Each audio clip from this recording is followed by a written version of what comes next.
नमस्कार दोस्तों, आपका स्वागत है बोलती तस्वीर पर।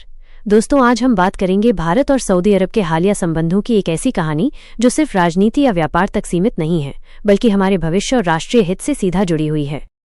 भारत और सऊदी अरब की दोस्ती कोई नई नहीं है। इतिहास गवाह है कि मसालों और मोतियों के व्यापार से शुरू हुआ रिश्ता आज ऊर्जा, निवेश और रक्षा तक पहुंच चुका है। लेकिन 2025 में ये संबंध और भी चर्चाओं में है, क्योंकि एक तरफ रणनीतिक सहयोग गहराता दिख रहा है, तो दूसरी तरफ नए समझौते भारत को सजग रहने पर मजबूर कर रहे हैं। अप्रैल 2025 में प्रधानमंत्री नरेंद्र मोदी ने सऊदी अरब का राजकीय दौरा किया। ये यात्रा महज एक औपचारिकता नहीं थी, बल्कि इसमें बड़े फैसले लिए गए।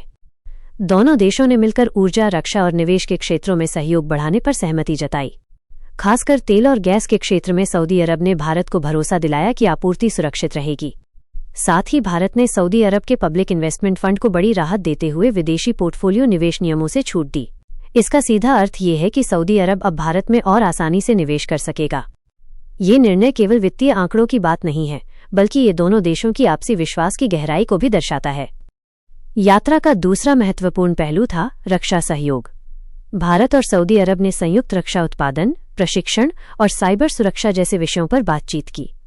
आज जब दुनिया लगातार बदलती चुनौतियों से जूझ रही है, तो ऐसे समझौते भारत की सुरक्षा रणनीति के लिए बेहद अहम हैं। लेकिन दोस्तों, कहानी सिर्फ यहीं तक सीमित नहीं है। सितंबर 2025 में सऊदी अरब और पाकिस्तान ने एक नई रणनीतिक आपसी रक्षा संधि पर हस्ताक्षर कर दिए। ये समझौता कहता है कि अगर किसी एक पर हमला होगा तो उसे दोनों पर हमला माना जाएगा। ये कदम भारत के लिए चिंता का विषय है, क्योंकि पाकिस्तान के साथ सऊदी का ऐसा घनिष्ठ समझौता सीधे हमारी सुरक्षा और क्षेत्रीय संतुलन को प्रभावित कर सकता है। भारत ने इस पर अपनी नाराजगी और चिंता दोनों जाहिर की। विदेश मंत्रालय ने साफ कहा कि भारत और सऊदी अरब के रिश्ते गहरे हैं और हमें उम्मीद है कि सऊदी अरब हमारी संवेदनशीलताओं का ध्यान रखेगा। ये बयान हल्का नहीं था, बल्कि एक स्पष्ट संदेश था कि भारत अपनी सुरक्षा और रणनीतिक हितों से कोई समझौता नहीं करेगा। वहीं कांग्रेस नेता शशि थरूर ने भी इस समझौते को लेकर कहा कि इसमें चेतावनी के तत्व हैं और भारत को सतर्क रहना चाहिए। इस बीच सहयोग के मोर्चे पर भी अहम खबरें आईं। चीन द्वारा उर्वरक निर्यात घटाने के बाद भारत ने सऊदी अरब से डाई अमोनियम फॉस्फेट यानी DAP उर्वरक आयात का बड़ा समझौता किया है। ये समझौता केवल व्यापारिक नहीं है, बल्कि इससे सीधे हमारे किसानों को राहत मिलेगी।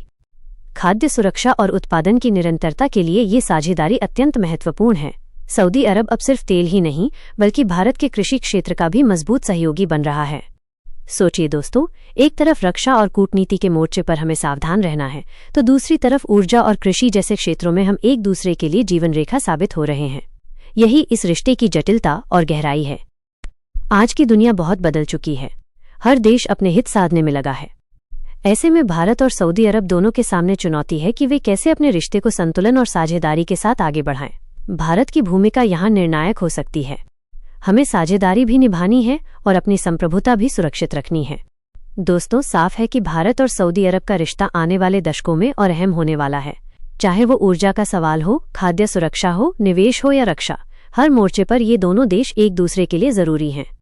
लेकिन हमें ये नहीं भूलना चाहिए कि दोस्ती के साथ साथ सतर्कता भी जरूरी है। सऊदी का पाकिस्तान के साथ नया रक्षा समझौता हमें याद दिलाता है कि भू राजनीति में भरोसा और सावधानी दोनों साथ साथ चलने चाहिए। तो कुल मिलाकर तस्वीर यही है। भारत और सऊदी अरब का रिश्ता एक तरफ उम्मीद और सहयोग से भरा है, तो दूसरी तरफ चुनौतियों से भी। अब ये दोनों देशों की समझ और विवेक पर निर्भर करता है कि वे किस तरह से भविष्य का रास्ता चुनते हैं। दोस्तों, आपको ये वीडियो कैसा लगा? अगर जानकारी अच्छी लगी हो तो लाइक जरूर करें।